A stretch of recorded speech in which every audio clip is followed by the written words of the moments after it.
can't believe it, guys. We are 24 hours away from kickoff in Mercedes-Benz Stadium. It is almost football time in Tennessee. We finally made it. It's been a long offseason. There's been a lot of changes through the offseason, but guess what? Football's back, and I cannot wait for it to get started. Syracuse, Vols, Mercedes-Benz Stadium. This one's going to be a fun one. I need to know, Vol Nation, do you want the Vols to beat Syracuse? Okay, I'm a superstitious guy. If you want them to get it done tomorrow, I need you to like the video, okay? Don't jinx it. When I was a kid, I would always make sure I wore the same exact outfit to every sporting event I went to that they won, okay? So I need you guys to have a little bit of superstition with me, like the video, and make sure the Vols beat Syracuse. Let's talk about the Week 1 starters, shall we? The depth chart, Josh Heupel is likely to play that a little bit closer to the vest. Not officially released, but this is kind of who I'm anticipating will be the starters. At QB, we already know that's going to be Joey Aguilar. And honestly, I've got all the confidence in the world in Joey football. Truly. The more and more I think about his fit in this system, the more and more I think about his fit with Josh Heupel, the more excited I get about him. Because Josh Heupel just needs somebody that can run his offense efficiently, because his offense usually is able to do a lot of the work. He needs guys to hit open receivers, and he needs guys not to panic in the pocket. And that's what you got with Nico last year. And that's what made this team struggle when they did last year. You can look at this clip, okay? It is a clean pocket against Ohio State. He's looking to his right at his first progression, right? As all quarterbacks do. Well, when your first progression is covered, you usually go to your second. Not Nico. He panics. He flips his hip, faces towards the defense. It's impossible to throw a football when you're in this position. And it's a clean pocket. Like, I can't stress that enough. It's not like he's getting pressured by 7 other future first-round draft picks. That's kind of what we got with Nico last year. And Joey's a guy who's played 47 or 42 games of college football in his career. I don't think you're going to get that with Joey. I think he's going to be much more cool, calm, and collected. I think he's going to be able to hit those open receivers. On to the running back we go. I think DeSean Bishop is going to be the technical RB1 this season. We all know it's going to be more of a running back by committee. I got a lot of faith in Peyton Lewis. I got a lot of faith in Star Thomas. I got a lot of faith in these guys and this running back room. And I got a lot of faith in how the running back position usually does in a Josh Heupel offense. But I think DeSean Bishop will be the go-to guy. Okay? I think he's going to be the guy that trots out there with that starting lineup. He honestly, I know he just left us, but reminds me a lot of Dylan Sampson. The way they play the game, their styles of running, they're both quick, agile, can make guys miss. And I think we got to remember, DeSean Bishop, when he was in high school, he is the second leading rusher in the history of Tennessee football. 8,000 yards in high school. Now, he didn't get quite that much last year, 455, 3 touchdowns, 6.1 yards a carry. But still, regardless, I like what I've seen from him. I'm excited about what we'll see in the future from him. And I think this is a year for DeSean Bishop to break out, okay? I think his style of running, like I said, a lot like Dylan Sampson, pairs perfectly with what this offense does.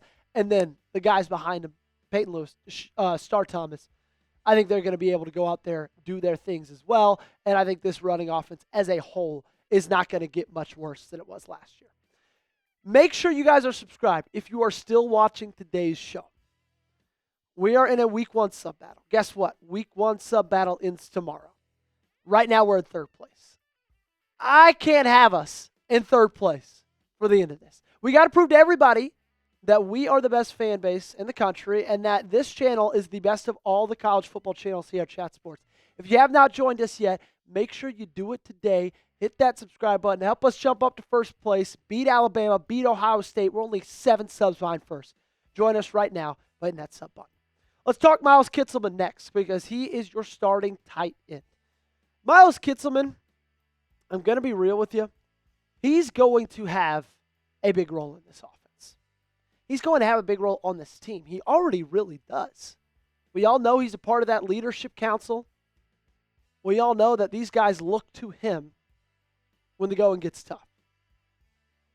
And also what he provides to you as a run blocking option, as a pass catching option, he's going to be able to do a lot of things, and I'm really, really excited to see him integrated in this offense more than he even was last year. To the wide receivers now, okay? Wide receiver 1, it's going to be Mike Matthews. I'm so excited to see Mike Matthews play, as we know, former 5-star, but he was injured for a good bit of last year. I think it's a breakout year incoming for him, okay? Everything that I've heard from camp, everything that I've seen makes me believe that he's going to be the guy that leads this team in the receiving room. He has all the tools to do it. Now he's just got to have a quarterback that gets in the ball consistently. Wide receiver 2, Chris Brazzell, okay? I like I don't want to say small sample size from Chris Brazzell we got last year. I don't think we got as much from him as we anticipated when he originally transferred from Tulane. But you also got to look at it in the fact that he has the second most experience, or the most experience of anybody in this 2-deep when it comes to the wide receivers. He's the only wide receiver in the 2-deep that's played 2 or more years of college football. And the good thing about him also is the charges have been dropped against him. Now, it wasn't anything incredibly serious. He was speeding, and he was driving on a suspended license. Still a mistake nonetheless, but it could have been much worse, and the charges are dropped. So I anticipate seeing him out there on Saturday, and I anticipate him being a really, really big part of this offense in the entirety of this year. Braylon Staley, I think, is going to be your wide receiver 3. Now, again, these are the starters, so I'm not going to talk about Travis Smith. I'm not going to talk about Ra. I do think those guys are going to be great, but I think Braylon Staley is going to be a great option in that 3rd spot. I've heard a lot of really great things from him coming out of camp. I think this is going to be a big year for him. Let's say you guys, who leads the team in receiving yards? Is it any of those 3 guys? Maybe it's Miles Kitselman. I don't know. I want you to let me know in the comment section down below. To the big boys up front, let's talk about the offensive line. At left tackle, you got Lance Hurt. Lance Hurt spoke the other day, and he was asked what this offensive line has, and he said, we got violence, and I wanted to run through the wall. It absolutely fired me up. Really excited to see the steps he takes from last year to this one. Wendell Moe, transfer from Arizona. He's not the only transfer on this offensive line, though, because Sam Pendleton is a transfer as well. I think both of these guys, I have a lot of expectations for them. I'm not going to lie. I know there's a lot of question marks surrounding this offensive line, and that's just because we haven't seen these guys in SEC play, and a lot of people have never seen Wendell Moe or Sam Pendleton play a down of football. And the same kind of goes for your right guard, Jesse Perry. I will say, though, Josh Heupel, when he talked to Austin Price the other day, Austin Price said, who's the guy you expect to break out? He said Josh Josephs, and then he said Jesse Perry. The fact that he said an offensive lineman is absolutely huge for this team going forward. David Sanders will be your right tackle. The 5-star offensive tackle, he's a true freshman. I don't think this is going to be the best year for David Sanders of his time in Knoxville, but regardless, I believe in his skill set. But it's also ridiculous for us to think a true freshman's just going to come in here at the right tackle position and dominate college football. I think he's going to be good, but I can't wait to see the David Sanders we get next year or the year after that. This group does have a lot of upside. I will tell you that. They got a lot of question marks, but they have a lot of upside. And as we know, like many offenses do, like most offenses do, this thing runs through them. With how much this team runs the football, with how much protecting the quarterback is important in this offense, having a talented offensive line that can keep your quarterback safe and can give your running back holes, that's what makes this offense tick. Let's talk defense now. Defensive end, I got Tyree West. We've seen flashes from Tyree West over the last couple of years. I want to see more from that. He's going to give a chance to show us this year. Obviously, this whole defensive line, they got a lot of really good guys to replace. I still got a lot of confidence in them. At the nose tackle position, you got Bryson Eason. Bryson Eason was still playing football when I worked for the football team. I actually really like Bryson Eason. And I hope that he's going to take as big of a step up this year as a lot of people say he's going to.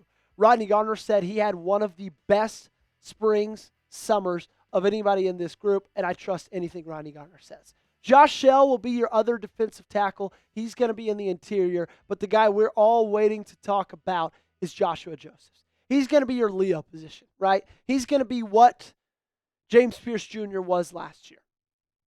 And I know it's a hot take, but I think Joshua Josephs can have a better season than James Pierce Jr. did last year. 39 tackles, 9 tackles for loss, 1.5 sacks, 3 forced fumbles. Now, took a little bit of a step back last year, but his approach is totally different this year, right? He talked about the amount of pressure that was on him last year with James Pierce Jr. being there as well. And you can go ahead and throw me full screen, Connell. I think that's off of him this year. And he realizes he's got to move forward from that. He can only worry about himself. And now that he's doing that, I think he's going to shine. He also is just a really much bigger player than Joshua Josephs was. He's 240 pounds. Also, didn't mention as a starter, Jordan Ross, I think, is going to have a really, really big impact in this group as well. Do you like this D-line group? Do you like who you got rocking there? If you do, show me by hitting that thumbs up button and liking today's video. If you like those front four, heck, if you like the guys who are getting behind them as well, give me a thumbs up. Your week 1 starters in your linebacker room are Arion Carter, Jeremiah Telander. Not to talk too much about my time working for the football team, but I remember making their videos that were posted when they committed and when they signed. Like, I vividly remember being so excited about both of those guys. Jeremiah Telander, he was a guy that we kind of knew he was leaning Tennessee the whole way. I don't know if you remember, Arion Carter was heavily leaning Alabama. And then I think he's very happy he's made this decision to come to Tennessee. This is our best position group. By far. I got a hot take. I think both these guys can be top 5 tacklers in the SEC this year. Ooh, don't touch it. You might burn. Like, that's my hot take. They have everything you need. They got the size, the speed, the athleticism. They have the experience now, which I think we've just been waiting for the last couple of years, because you can't buy experience. You can't really teach experience. It's just something you have to have. They've got it now, okay? Love that linebacker room. The starters on your secondary, we're going to do all 5. Colton Hood will be your left cornerback. Now, as we know, that would be Jermon McCoy, but Jermon McCoy is, sorry, makes me emotional talking about Jermon McCoy. He will not be starting because of that ACL tear. If I look at the schedule, the bye week is October 4th. You play Arkansas October 11th. That is my guess of when he'll be back. I'd love it to be before that. I'd love if he was 100% ready to go for the game against the Georgia Bulldogs in week 3. I don't think he will, though. Colton Hood transfers from Colorado. He's been great during training camp. Andre Turrentine will be your strong safety. Caleb Beasley will be your free safety. I think there's a lot to be proved by both those guys. Proven, I should say. But I trust Willie Martinez to have those guys ready to roll, ready to rock. And by the time we go against Syracuse tomorrow, I'm going to have a lot of faith in them. Ricky Gibson, the third, will be your right cornerback. I love what Ricky Gibson showed me last year. Okay? And he's going to have a pretty big deal and a pretty big job in the first couple of weeks until McCoy's back. He's going to have to guard every team's wide receiver 1. Is he up for it? I think he is. I really do. And then at your nickelback, I got Boo Carter. I know a lot of people have their opinions on Boo Carter. I've got my opinions on Boo Carter and everything that transpired over this offseason. But I think we all would be lying to say that he's not the most athletic guy we have on this team. And I think of all the guys I'm waiting to watch, I might be most excited to see him. I love this group as well. There are questions in the safety room for sure, but once Jermon McCoy gets back, I think this is the best cornerback room in football, okay? It turns elite when Jermon gets back. When will that be? Again, we don't know, but hopefully it's not out much past the Arkansas game. Again, you go Georgia, week 3. I think that's a little too early, but then you play UAB, and then you play Mississippi State. I don't think they'd rush him back for either of those games, because then you got the bye after Mississippi State, and then week 11 October 11th gets Arkansas. Which position group is the Vols' best? Okay, I think it's the linebackers. You might think it's someone different or some group different. Let me know in the comment section down below. Make sure you guys got me followed on social media. You can find me on Twitter and Instagram. My Twitter's been growing a ton. I've added almost 200 or 400 followers since we started this channel. Appreciate everyone who's joined me. If you haven't yet, you can find me at Joey Peterson 8. Make sure you're subscribed to the channel. Daily coverage of your Tennessee Vols.